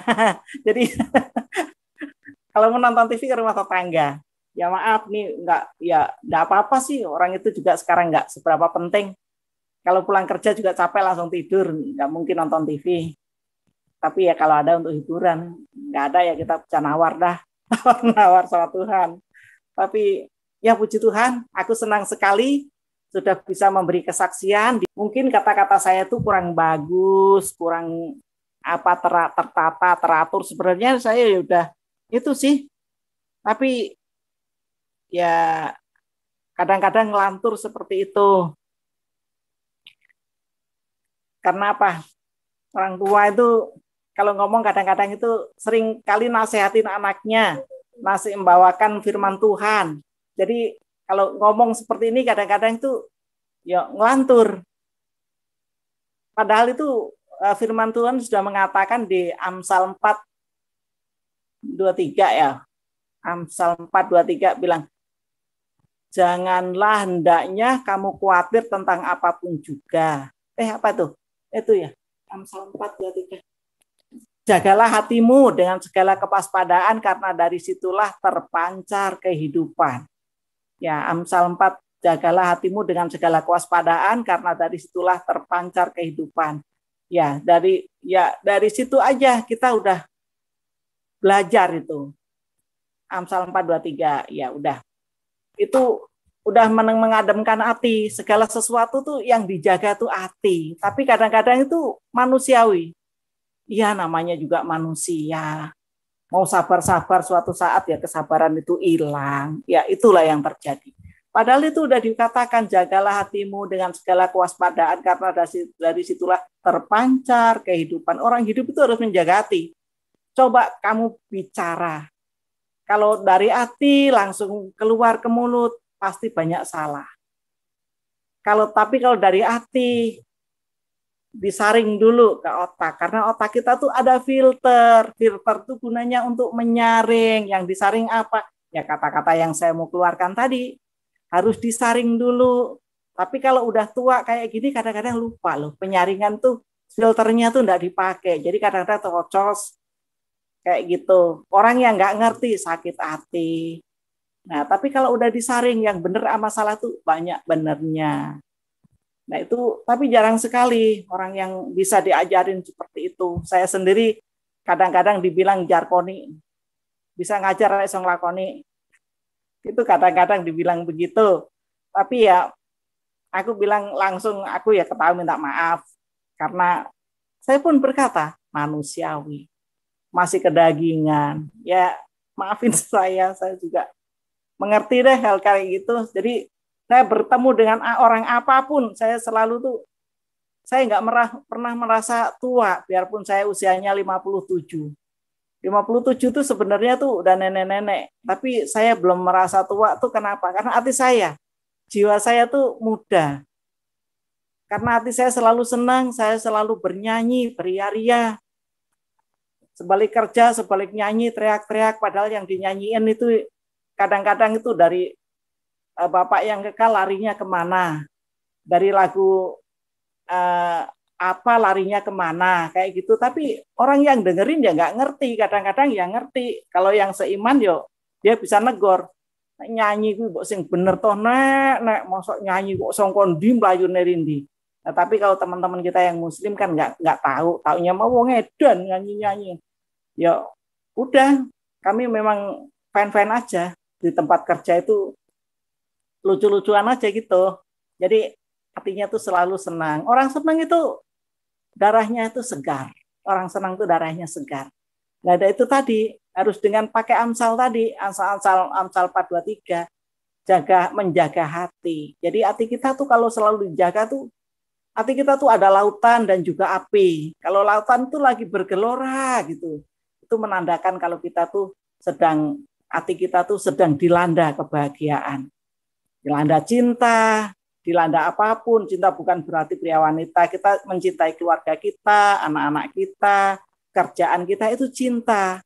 Kalau api yang di hati kita tuh sedang membara, sedang berkobar, berarti kita manusia tuh sedang hilaf dan marah.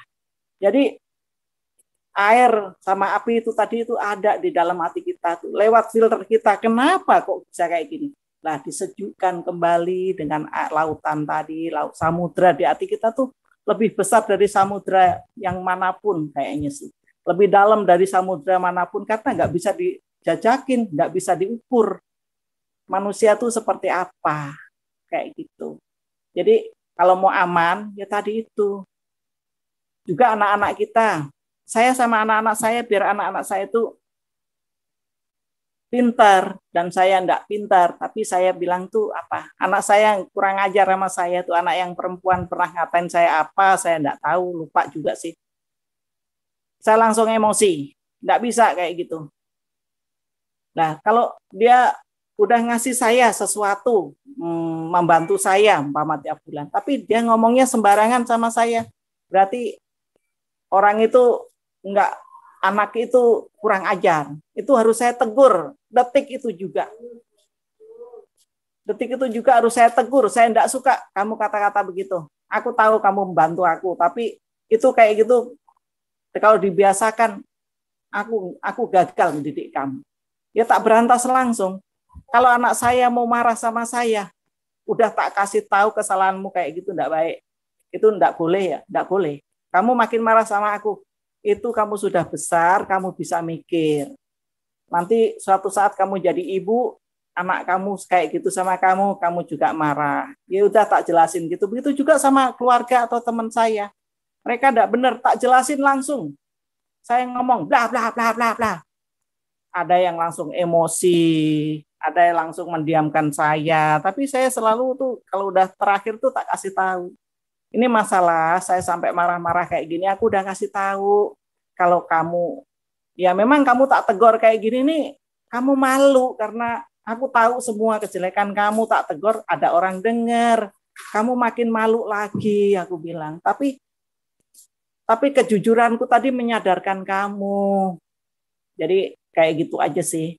Jadi kayak gitu udah disadarkan kayak gitu tuh. Ada yang benci, makin benci ada, tapi sebenci-bencinya dia kan, hati dia kan sadar, oh iya dia, aku sadar karena dikata-katain Nyak Murni. Nyak Murni itu kalau ngomong benar, itu cuma dia malu karena didengar orang aja, tapi dia sadar, ya puji Tuhan dia udah jadi orang baik semua.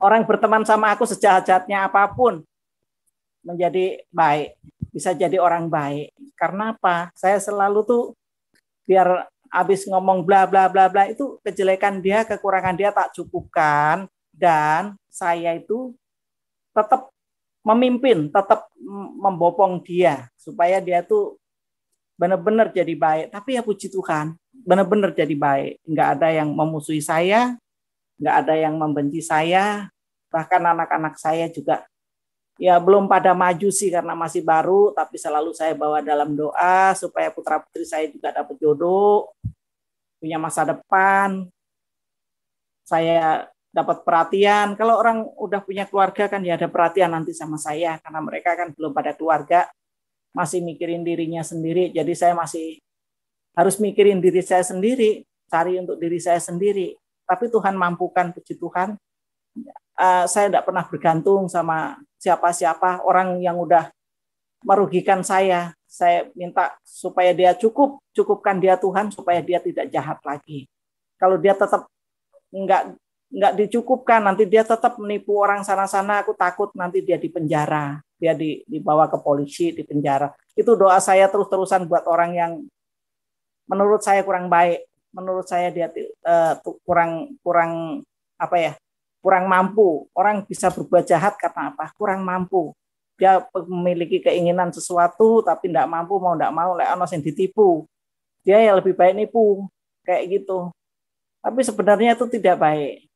Saya tidak mau nipu, tapi ya puji Tuhan, biarpun miskin tapi tidak sampai tidak makan. Saya tetap tiap hari ada makan, tiap hari ada dicukupi dengan apapun yang aku kerjakan menghasilkan uang. Biarpun sedikit, tapi pasti.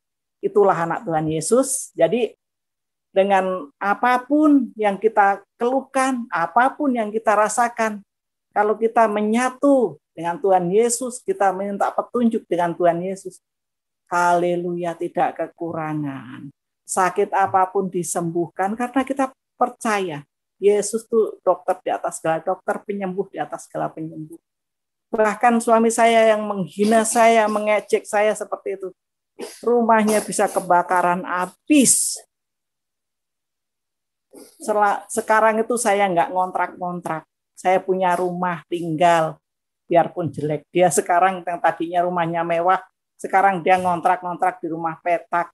Itulah kesombongan yang di atas selalu dijatuhkan sampai kayak gitu.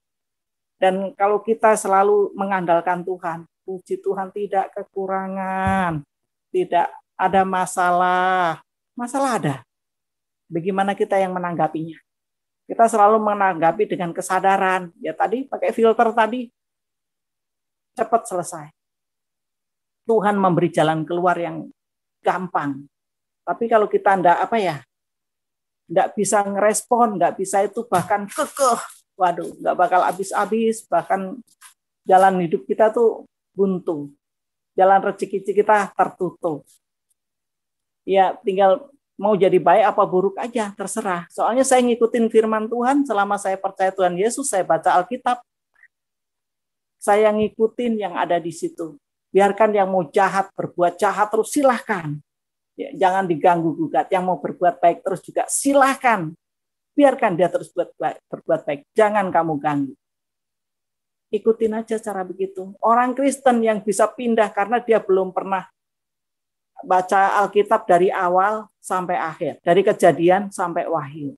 Dia tidak pernah habis. Yang penting ke gereja, buka firman Tuhan apa yang bunyi, ya itu toh. Jadi itu dia nggak ngerti, nggak kenal. Saya yakin itu. Kalau dia udah bisa baca dari awal sampai akhir,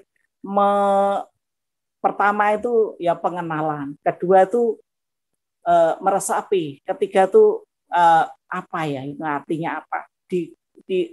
Nyari, dikorek-korek terus tuh lama-lama tuh hati kita tuh akar pahit hilang. Karena itu hiburan juga itu baca Alkitab itu. Baca Alkitab itu memotivasi kita. Kita itu bisa pintar. Orang ngomong apa itu bisa langsung muncul seperti komputer aja, tik gitu. Orang ngomong apa langsung kita bisa ting. Oh iya, jawabannya seperti ini. Itu orang baca Alkitab dari awal sampai akhir dan menghayati.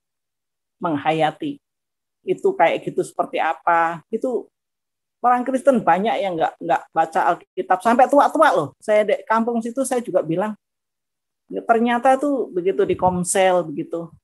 Ternyata dari awal sampai akhir tuh orang udah tua-tua belum pernah ada yang baca. Begitu saya ngasih kesaksian, saya baca gini ini baru mereka pada itu ya puji Tuhan. Semuanya pada tahu, semuanya pada punya niat. Iya, Masa Bu Murni udah bisa berapa kali? Ya memang nggak bisa ngingat segitu banyaknya, tapi orang ngomong apa muncul ting. Seperti itu. Tapi mereka semua orang tua-tua itu udah tekun pada baca sampai habis gitu. Saya senang. Mereka pada beri kesaksian, oh aku kemarin sudah lulus, sudah khatam, baca Alkitab, gini. Pada senang-senang gitu. Saya juga terus senang, lah gitu doang gitu. Ya, saya orangnya kadang-kadang kocak, jadi ya maaf. Orang mau awet muda itu harus itu. Jangan jangan terlalu boros, pakai umur jangan terlalu boros. Kalau mau irit itu ya santai aja. Duit bisa makin dikejar makin lari kok. Yang nomor satu tuh ya kita ya, apa yang kita hadapin kita tekuni. Puji Tuhan, nggak ada kekurangan, tidak ada apa-apa ya. Pokoknya ini selaras dengan keinginan kita. Nah kalau keadaan kita, pendidikan kita rendah, masa kita terus mau muluk-muluk, wah ya 1000 untuk siji, 1001 itu yang apa ya? Dapat dari jodoh, apa dapat dari warisan orang tuanya mungkin. 1001 orang nggak pendidikan bisa sugih, bisa kaya itu 1001 ada, ya ada, tapi 1001. Nah tapi kalau sekedar pendidikan cukup aja kayak gini, terus kita udah punya anak ya kita kerja keras, tapi kan kerja keras itu untuk nyekolahin anak jadi orang ya, kitanya mandang dari bawah, anaknya bisa melambung, itu udah kebanggaan tersendiri untuk saya. Jadi tidak usah muluk-muluk kalau melihat diri kita seperti itu. Ya puji Tuhan. Haleluya. Ada. Amin. Puji Tuhan. Tuhan memberkati saudara. Teruskanlah bagikan tayang-tayang kami kepada sekalian banyak orang supaya mereka juga diberkati oleh Tuhan. Sampai berjumpa lagi dalam program acara kami selanjutnya. Tuhan Yesus memberkati. Shalom. Haleluya.